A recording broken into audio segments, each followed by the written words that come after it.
నమస్కారం. జై శ్రీ విఘ్నేశ్వర గురుదక్షిణామూర్తి రాజశేఖర్ వేద జ్యోతిషం యూట్యూబ్ ఛానల్ కార్యక్రమానికి స్వాగతం. ఈరోజు మనం మిథున రాశి జనవరి నెల 2024 మాస ఫలితాలు ఏ విధంగా ఉంటాయో తెలుసుకుందాం. ముఖ్యంగా మీకు మిథున రాశి వారికి ఈ నెల ఎలా ఉండబోతుంది, ఏ రంగాల వారికి అనుకూలము, ఏ తేదీలు అనుకూలంగా ఉంటాయి, ప్రతికూలంగా ఉంటాయి, అన్ని విషయాలు కూడా నేను తెలియజేస్తాను. పూర్తి వీడియో చూసినట్లయితే మీకు అన్ని విషయాలు అర్థమవటం జరుగుతుంది. మీకు ముఖ్యంగా ఈ నెలలో మొదటి 9వ తారీఖు వరకు మాత్రం కొంచెం ప్రతికూలతలు అవి కనబడుతున్నాయి. ఆ తర్వాత మీకు ఒక 40 to 45% అనుకూలత కనబడుతుంది. ఆ తర్వాత కూడా మీరు చూసుకున్నట్లయితే 19వ తారీఖు తర్వాత నుంచి మీకు పూర్తిగా ఫలితాలు అనేటటువంటివి కనబడుతున్నాయి. సో 19వ తారీఖు వరకు కూడా ముఖ్యమైన పనులు ఏమైనా ఉంటే కూడా వాటిని వాయిదా వేసుకోవడం అనేటటువంటిది చెప్పదగినటువంటి సూచన.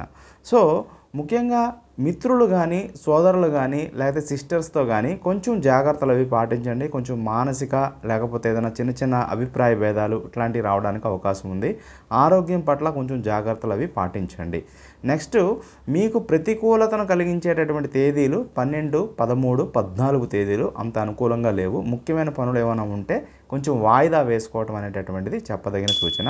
ప్రయాణాలలో కూడా కొంచెం జాగ్రత్తలు అవి పాటించండి. విలువైన వస్తువులు, విలువైన పత్రాల పట్ల కూడా కొంచెం జాగ్రత్తలు అవి పాటించండి.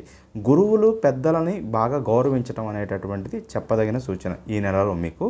ఇక ముందుకు వెళితే ముఖ్యంగా డాక్టర్స్కి కానీ, ఫార్మసిస్టులకి కానీ, లేకపోతే మెడికల్ షాప్ వాళ్ళకి చాలా అనుకూల ఫలితాలు అవి కనబడుతున్నాయి. కాంట్రాక్టర్స్ వాళ్ళకి బిల్లులు సకాలంలో అందకపోవచ్చు, కొంచెం డిలే అయ్యేటటువంటి అవకాశం ఉంది. సో వాటి పరంగా కొంచెం జాగ్రత్తలు అవి పాటించండి. కొంచెం శత్రు భయం ఉండడానికి కూడా ఈ నెలలో కొంచెం ఉంది. అందువల్ల కొంచెం జాగ్రత్తలు అవి పాటించండి. మీరు ఏమైతే చేయాలనుకుంటున్నారో, ఏమైతే చెప్పాలనుకుంటున్నారో వాళ్ళకి ముందుగానే కొంచెం టైం అనేటటువంటిది తీసుకోవడం చెప్పదగిన సూచన.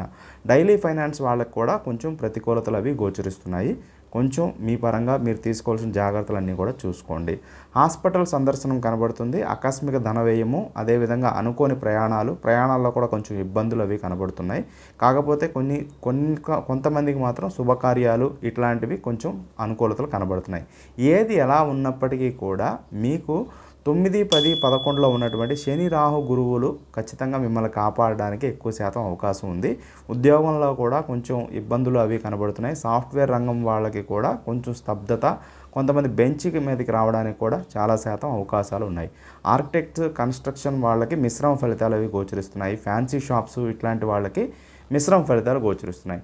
సో మీరు ఈ నెలలో చేయాల్సినటువంటి విధి విధానాలు ఏమిటి అనేటటువంటి విషయానికి వచ్చినట్లయితే, పరమేశ్వరుణ్ణి బాగా పూజించడం, అది కూడా సాయంత్ర పూజ ప్రదోష కాలంలో చేయటం అనేటటువంటిది చాలా విశేషమైనటువంటి ఫలితాలు అవి కలగజేస్తుంది. సాయంత్రం పూట మీరు ఈశ్వరునికి ప్రదక్షిణలు అవి చేయండి. దాంతోపాటు సహస్రనామం కానీ, అర్చన కానీ, వీలున్న చోట అభిషేకం కూడా చేయించుకోవడం చాలా మంచిది. బాల త్రిపుర సుందరీ దేవిని పూజించడం ఈ నెలలో మీకు చాలా మంచి ఫలితాలు అవి కలగజేస్తాయి. ఒకరోజు అలంకరణకి మీకు వీలైనటువంటి అవకాశం ఉన్నటువంటి వాళ్ళు అలంకరణకి, అమ్మవారి అలంకరణకి లేకపోతే అభిషేకానికి మీరు చేయించడం మంచి సత్ఫలితాలు కలగజేస్తుంది. సో ఓవరాల్గా నిరుద్యోగులకి మాత్రం కొంచెం ప్రతికూలమైనటువంటి కాలంగా కనబడుతుంది. 20వ తారీఖు నుంచి మాత్రం మంచి ఫలితాలు అవి గోచరిస్తున్నాయి. 20వ తారీఖు తర్వాత మాత్రం మీ యొక్క పనులన్నీ కూడా సకాలంలో అవటానికి, అదేవిధంగా మంత్ ఎండింగ్లో మంచి శుభవార్తలు అవి వినటానికి, మళ్ళీ స్నేహితుల మధ్య బాంధవ్యం అది కూడా అనుకూలతలు ఏర్పడడానికి ఫలితాలు గోచరిస్తున్నాయి. సో ఓవరాల్గా మిథున రాశికి మిశ్రమ ఫలితాలు అవి గోచరిస్తున్నాయి. 20వ తారీఖు వరకు మాత్రం కొంచెం జాగ్రత్తలు అవి పాటించండి. శుభం.